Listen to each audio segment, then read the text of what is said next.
Alors, comme indiqué sur la vidéo, vous n'allez pas être déçu du voyage, alors que vous soyez religieux ou pas religieux, qu'importe. Je pense que le contenu de ce qui va suivre ne va pas vous décevoir, très loin de là. Et bien entendu, en particulier, si vous êtes religieux et si vous êtes musulman en particulier. Vous allez comprendre. J'étaye. Chacun sait, que l'on soit musulman ou pas, seul Dieu sait qui est quoi d'ailleurs, que dans le monde entier, s'il y a bien une particularité dans la communauté musulmane, enfin, ou les communautés musulmanes, puisque comme chez les chrétiens et les juifs, il existe plusieurs communautés dans chaque communauté. Là, en l'occurrence, dans la communauté musulmane, il existe la communauté chiite et sunnite. Il y a plusieurs communautés chiites, il y a plusieurs communautés sunnites. Comme chez les chrétiens et chez les juifs. C'est-à-dire qu'il y a des factions à l'intérieur même des factions. Enfin, dans les divisions, il y a d'autres divisions. Et si on tire la corde, on va s'apercevoir, en réalité, qu'aucun croyant n'a la même vision de la religion. Qu'importe. C'est un autre sujet qui n'est pas incompatible avec celui dont je suis en train de parler, mais c'est un fait. Et c'est bien de le préciser. Mais ça mériterait un sujet en entier. Dans ces communautés musulmanes, s'il y a bien une fierté, c'est la fierté de la langue arabe dans le Coran. Je ne me trompe pas. Je crois que vous le savez vous-même. Ou peut-être pas, en tout cas, si vous ne le savez pas, vous le savez. C'est vraiment une fierté. La langue arabe du Coran, c'est le Graal. À tel point que il est couramment répandu que pour entièrement maîtriser le Coran en langue arabe, il faut obligatoirement comprendre l'arabe. Pour bien le maîtriser, hein. On est d'accord. C'est une fierté communautaire absolue. Que l'on soit, je le répète, dans le sunnisme, dans le chiisme, et dans les communautés qui les composent. On est d'accord. Mais il y a un grave problème là-dedans. Puisque je vais vous révéler quelque chose qui est inconnu à échelle planétaire. Alors, quand je dis que c'est un fait inconnu à échelle planétaire, bien évidemment que je ne dis pas que je suis le seul à le savoir, mais on est très peu à échelle mondiale à le savoir. Je ne peux pas mettre de chiffres, je ne peux pas mettre de pourcentage, je n'en sais rien, mais on est très peu. Et vous allez en faire partie. Puisqu'en réalité, ce qu'il y a d'extraordinaire et qui donne une spécificité au Coran, mais je vais en parler après, c'est que pour entièrement maîtriser le Coran en langue arabe, en réalité, il faut comprendre 5 langues complètement différentes. Et les communautés musulmanes dans le monde ne le savent toujours pas en 2025.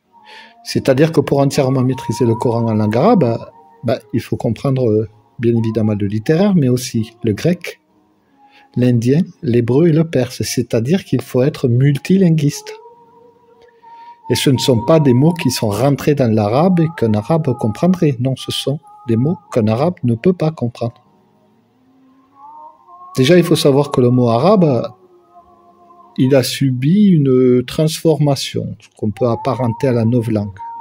C'est-à-dire qu'en réalité, il vient très probablement de l'araméen, il signifie le mélange. On le retrouve également dans l'hébreu. C'est-à-dire qu'il a subi un glissement sémantique. Donc quand on parle, ou plus précisément, quand le Coran en langue arabe parle du Coran en langue arabe, Coran, car la récitation en langue arabe, ben c'est un Coran ou une récitation en langue mélangée. Je répète que pour entièrement maîtriser le Coran en langue arabe, il faut connaître 5 langues différentes. Voilà pourquoi le Coran se définit lui-même comme étant une révélation pour le monde entier. En partie. Et d'ailleurs, vous pourrez le vérifier vous-même, par les versets que je vais vous communiquer, que le Coran parle de ces mots en langue étrangère et de façon extrêmement explicite. Prenez la sourate 7, versets 50 à 53 et verset 37, sourate 10, verset 37 au verset 44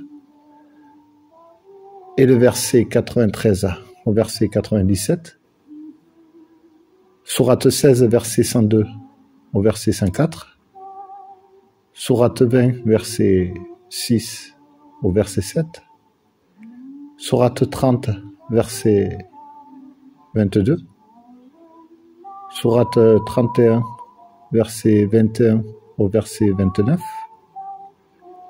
sourate 39, verset 27 au verset 28, sourate 41, verset 44, sourate 43, verset 3, sourate 69, verset 38 au verset 44, sourate 87, verset 6 au verset 7. Et oui, il y avait aussi la sourate 2, verset 7, si je me souviens bien. Ou verset 9. Non, c'est le verset 7. Donc le Coran lui-même parle de l'existence de ces différentes langues dans la révélation en arabe, donc en langue mélangée, dans la langue arabe. Je vais vous en citer quelques-uns qui font vraiment faire changer en grande partie la révélation du Coran dans son sens de compréhension. Vous prenez le mot Yahuda dans le Coran arabe. C'est un mot hébreu en réalité on a latinisé pour qu'en français, nous, en tout cas en français ou en anglais, on dise juif ou en anglais Jew. En fait, sa racine à l'hébraïque. Yahudi singulier, Yahuda pluriel. Et c'est un mot qu'on retrouve dans le Coran.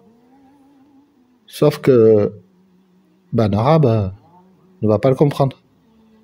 Ou plutôt, il va suivre les traditions qu'on lui a imposées. Mais en fait, c'est un mot qui signifie la soumission à Dieu. Donc c'est le même mot que le mot musulman, muslimin. Singulier, muslim, c'est pluriel. Donc le mot juif et le mot musulman sont en réalité exactement les mêmes mots. Ce qui change rien que là, la compréhension du Coran sur un panneau très important. D'où la sourate 22, verset 78 par exemple. On va retrouver ça dans la Bible avec le Jacques chapitre 4, verset 7 par exemple, mais il y en a d'autres. Où effectivement il est parlé il est dit, y compris dans les traductions, de se soumettre à Dieu. Mais dans les traductions, si vous voulez, en français, on va tomber sur le mot musulman, mais pas sur son sens réel, qui veut dire la soumission à Dieu. Dans les traductions, il faudrait toujours mettre ceux qui se soumettent à Dieu, et pas ceux qui sont soumis. Parce qu'on ne peut pas être soumis sur terre, puisqu'il y a la résurrection. On se soumet juste. Et c'est Dieu qui confirmera au jour de la résurrection qui aura été soumis ou pas. Exactement comme le mot juif. Si ça n'était pas le cas, s'il y avait des peuples élus, il n'existerait ni rabbin, ni prêtre, ni imam. Puisque ces derniers ont pour vocation à garder sur la bonne route leurs fidèles. Donc pour revenir à l'essentiel, bien, le mot juif et le mot musulman sont exactement les mêmes mots. Ils ont été latinisés en étant vidés de leur sens lettral.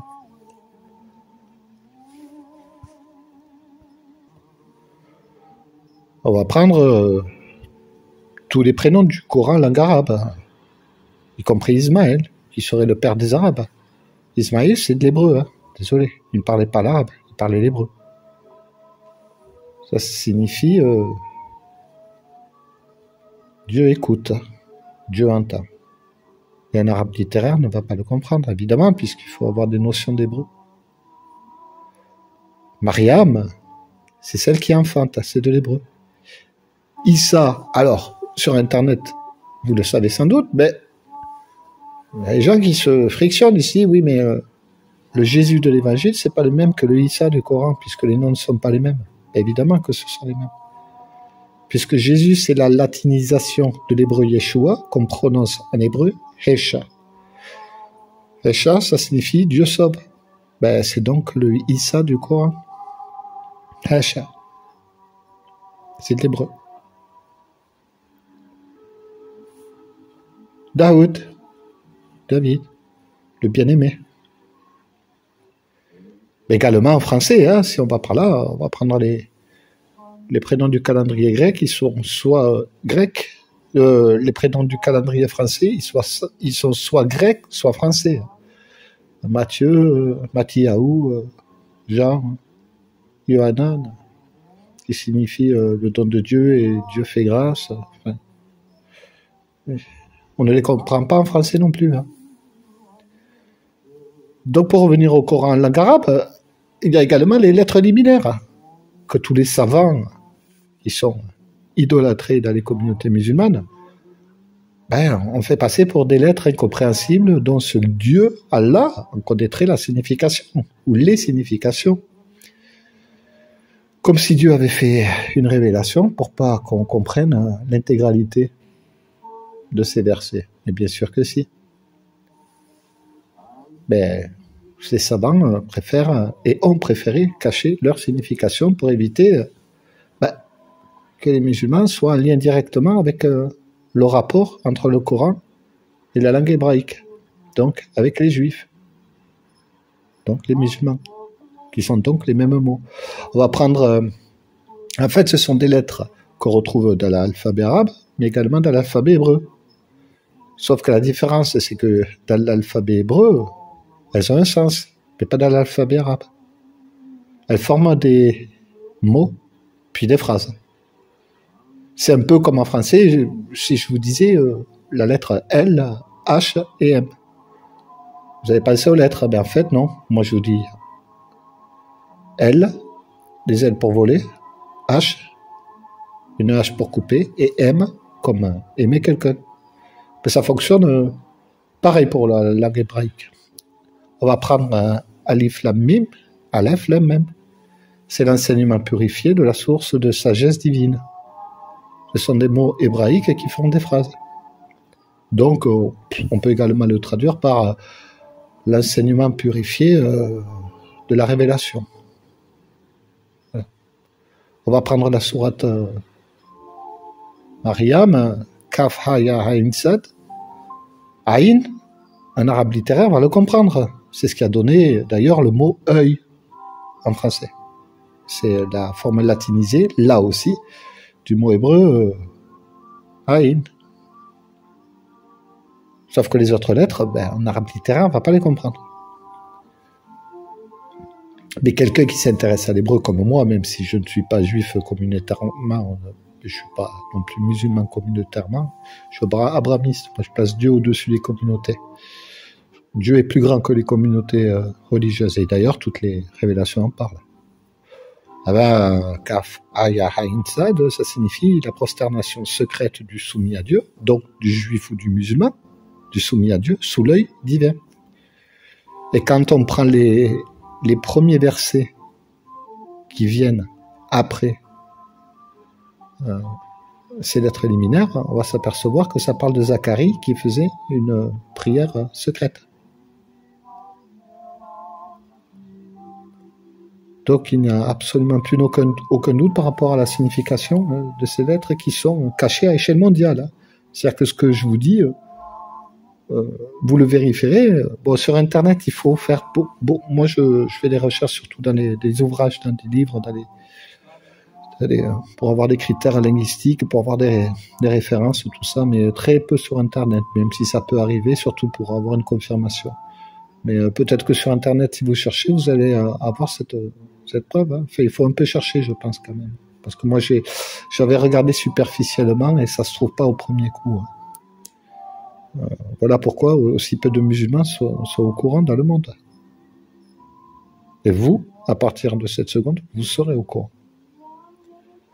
Pour entièrement maîtriser le Coran en langue arabe, il faut parler 5 langues complètement différentes. Et les savants des communautés musulmanes n'en ont pas parlé et n'en parlent toujours pas en 2025. C'est une vraie catastrophe. Alors vous allez me dire, oui, mais comment est-ce que ça se fait qu'il y a autant de musulmans qui lisent le Coran en langue arabe et qui ne le voient pas? Ben, tout simplement parce que moi, j'en suis arrivé à cette déduction. C'est que le Coran a raison, puisqu'il dit lui-même qu'il tient éloigné de ces versets ceux qui ne croient pas. Alors vous allez me dire, oui, mais ça n'a aucun sens, parce que un musulman qui lit le Coran, il y croit. Eh ben non, pas vraiment.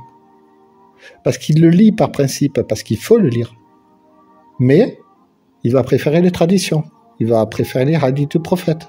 Donc il va donner un associé à Dieu. Ce qui fait que Dieu lui coupe la vue pour le Coran. Ce qui fait que c'est obligatoirement une révélation qui n'est pas d'origine humaine. C'est comme si moi, regardez, imaginons, j'allais vous envoyer un livre par la poste chez vous, en français, et que je vous écris dedans. Il a des mots en langue étrangère, comme, en l'occurrence, je l'ai fait avec le Coran, avec les versets que j'ai postés. Donc je vous dis clairement, il y a des mots en langue étrangère dans le livre, et qui est écrit en français, sauf qu'il y a des mots on va dire que j'aurais écrit en chinois, en russe, en danois, je sais pas moi, en espagnol, et ce sont des mots que vous ne pourrez pas comprendre, qui ne sont pas rentrés dans la langue française, mais vous ne les verrez pas. Ça n'a pas de sens, on est d'accord. Parce qu'en plus, il y en a un bon paquet de mots, comme ça dans le Coran en langue étrangère. Et vous savez pourquoi? Ben, c'est logique que vous n'allez pas le voir. Que vous allez les voir plutôt, puisque vous allez le lire, vous allez forcément le voir. Sauf que dans le Coran, ce n'est pas le cas, puisque ce n'est pas une révélation d'origine humaine. On peut retrouver cet état de fait, par exemple, dans la sourate, si je me souviens bien, 41, verset 44, où Dieu dit, parle justement de l'aveuglement. Il y a bien d'autres versets qui en parlent. De l'aveuglement que Dieu fera pour les lecteurs qui liront le Coran, mais qui n'y croient pas vraiment et qui préfèrent finalement plus le prophète ou autant le prophète Mohammed, alors que de préférer un prophète à un autre, c'est une sortie de la religion, il faut le savoir.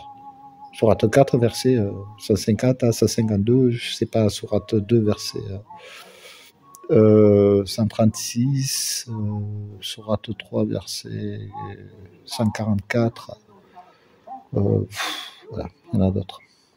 Je n'ai plus tout en tête. Donc de ce fait, on a affaire vraiment à une révélation spécifique, hein, qui aveugle même les Arabes qui prétendent croire au Coran, mais qui en fait le lisent par principe pour avoir des asanas, des actes de mérite, mais qui en fait n'en tiennent pas vraiment compte. Ils ont plus leur cœur sur le prophète Mohammed plutôt que sur Dieu. Et ça fait beaucoup de monde sur la planète. La preuve ? Pour entièrement maîtriser le Coran en langue arabe, il faut comprendre 5 langues différentes et ils ne le voient toujours pas en 2025. C'est quand même extraordinaire. Par contre, je vais pas trop aller dans les détails, mais je suis bien placé pour dire que les autorités sont au courant, mais ils veulent pas en parler. Pourquoi ? Ben parce que ça n'arrange pas leur dogme, parce que quand on connaît la signification de ces mots en langue étrangère, de tous ces mots en langue étrangère qui sont très nombreux, ça change, ça met à la poubelle beaucoup de traditions, beaucoup. Et en plus, ça permet à Dieu de les éprouver, c'est-à-dire que si il ne voit pas ces mots, si le fidèle ne voit pas ces mots en langue étrangère, ça veut dire que c'est Dieu qui l'aveugle. Et qui le rend sourd en plus. Parce que même dans la récitation, il ne va pas saisir ces mots. Mais comme je le disais, le Coran semble être vraiment d'inspiration surnaturelle, eh ben, ces mots, ils traversent. Vous voyez, ils ne percutent, c'est-à-dire que leur cerveau ne percute pas à ce moment-là. Vous prenez par exemple la sourate Hadoukan, je crois que c'est le verset 52 ou 53, je ne me souviens pas. Yelbe Sunamina Sundos ou Estabreki. Sundos, un arabe ne va pas comprendre. Istabreki non plus. Sundos, c'est du perse, c'est la soie. Et Istabreki, c'est de l'indien, c'est le satin. Pourtant, il va lire le verset, il va voir que du feu. C'est extraordinaire quand même. Extraordinaire. Et de ce fait, parce que, regardez, il y a quelque chose de très intéressant, c'est que le Coran, il parle toujours du mot arabe sur deux leviers. C'est-à-dire que le premier, c'est vis-à-vis de l'aspect linguistique, donc la langue donc mélangée. Et d'un autre côté, vis-à-vis du peuple arabe. Bah, tout simplement parce que les Arabes, c'est un peuple mélangé, métissé. Parce qu'en fait, l'arabe, vous remarquerez que plus on descend dans le sud du Maghreb, et plus les Arabes prennent des traits noirs, ils deviennent de plus en plus foncés. C'est que tout simplement, c'est que les Arabes sont des métis. En fait, l'ethnie arabe est un mélange de berbères blancs et de noirs subsahariens. Tout simplement. Plus ou moins clair, mais...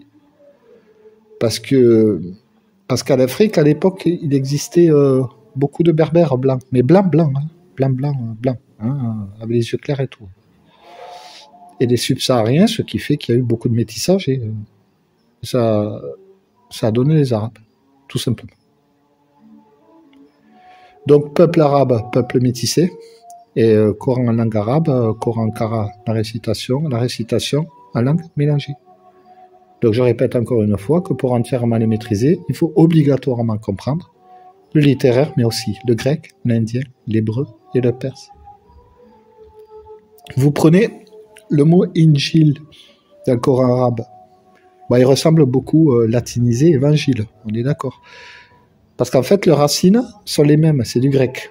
Alors pourquoi le grec? Ben, tout simplement parce que les scribes qui ont rédigé l'évangile, c'était des Grecs, c'était pas des Hébreux.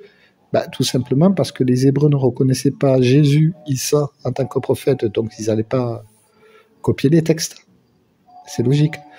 Donc voilà pourquoi le Coran arabe mentionne le mot Injil, qui n'est pas compris par un arabe littéraire, qui signifie la bonne parole. Et voilà pourquoi le mot angel en anglais ressemble autant au mot Injil, parce qu'il est grec lui aussi. Et en anglais ne le comprend toujours pas. Ça veut dire, je répète, la bonne parole. Insufflée par les anges. Ou Dieu. Puisque finalement, les anges sont des vecteurs de bonne parole aussi.